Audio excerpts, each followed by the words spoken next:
yang dipaksa. Iya, sedekah yang dipaksa. Sebetulnya kita ini kan di bawah ultimatum Tuhan. Iya. Di bawah ultimatum Tuhan. Anfiqu tau'an au karha. Tau'an itu secara suka rela. Tau'an au karha. Anfiqu, keluarkan hartamu, tau'an secara sukarela, au karha atau dipaksa. Sukarela Tuhan, memang gak silakan. Karena kita sukarela, masjid dibantu, pesantren dibantu, sekolah dibantu, fakir dibantu semuanya. Anda menjadi tokoh masyarakat kok, yang tersanjung. Sampai ketika engkau mati, ya kerandamu berjalan sendiri. Apa? Ulung-ulungan. Semua orang pengen megang keranda kamu. Iya. Tapi kalau tidak sukarela, akan dipaksa oleh Allah dengan penyakit. Cuci darah setiap bulan sekali. Lama-lama seminggu sekali. Lama-lama seminggu dua kali. Lama-lama setiap hari. Setelah jatuh miskin nggak punya apa-apa baru mati. Sampai ongkos kafarnya aja nggak ada. Dan Anda terhinakan kok. Semua orang benci. Orang kalau medit itu dibenci orang kok. Percaya nggak? Beli merojol seperak ke orang. Ya Allah ya Rabbi. Iya. Betul nggak? Anda bisa nggak simpatik kepada orang yang kikir? Nggak. Betul.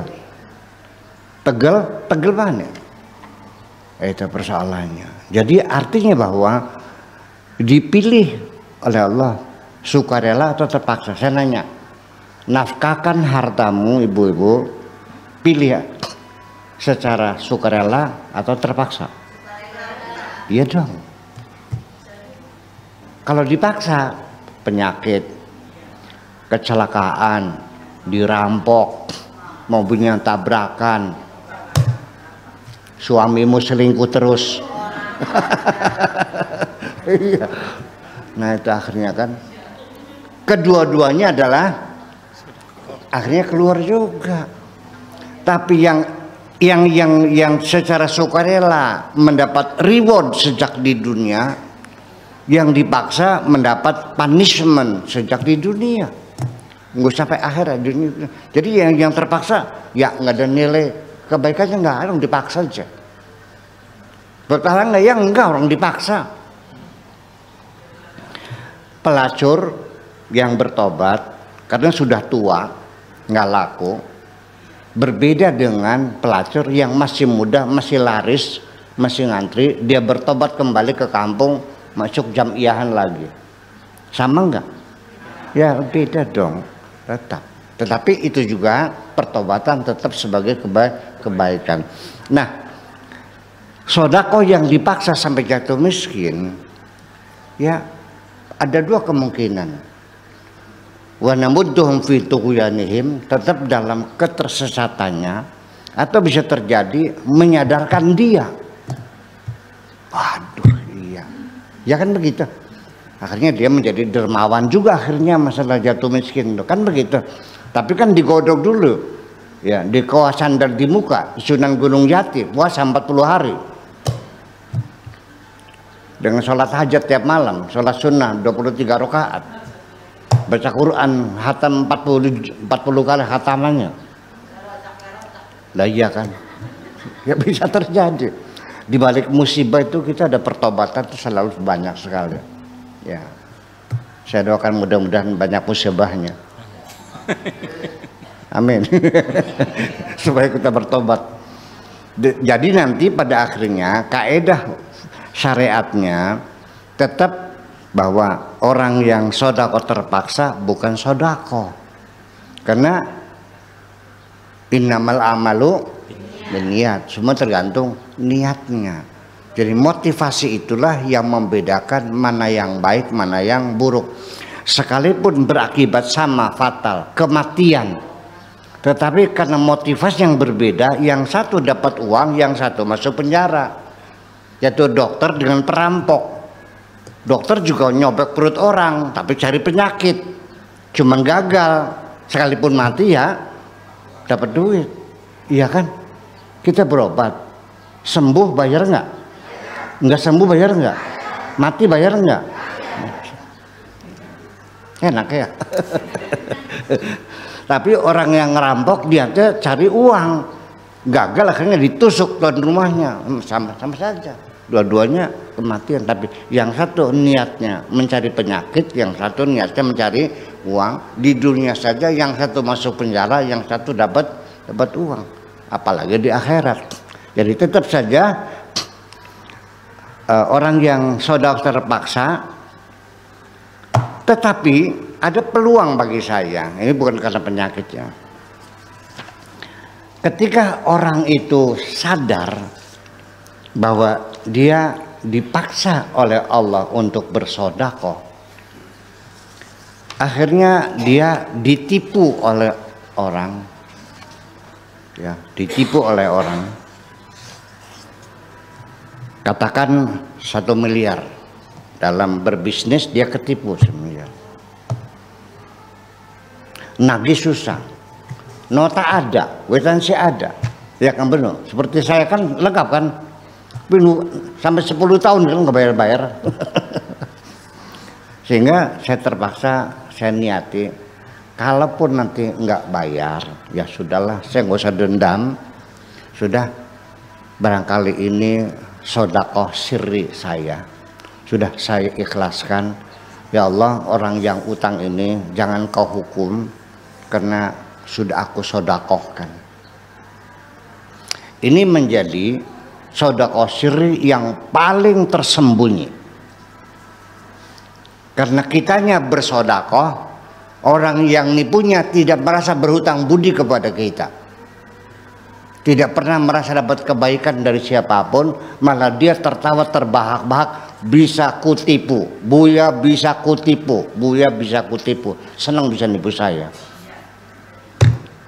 Ya, semakin tidak ada orang menyanjung saya, disitulah nilai kebaikan saya, karena saya menyerahkan segala kebaikan kepada Allah Subhanahu wa Ta'ala.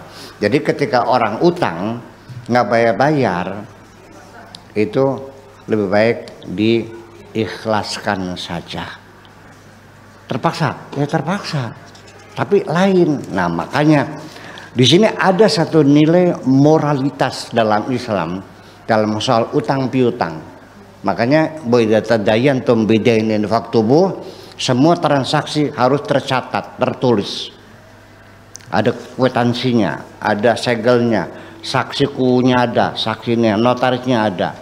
Harus, nggak ada urusan mau saudara mau kakak, ya kakak kandung tulis. Masa sama kakak ya harus, ini perintah Tuhan kok, nurut serok beliau wis. Nah, ketika ternyata orang yang utang itu tidak bayar-bayar, kita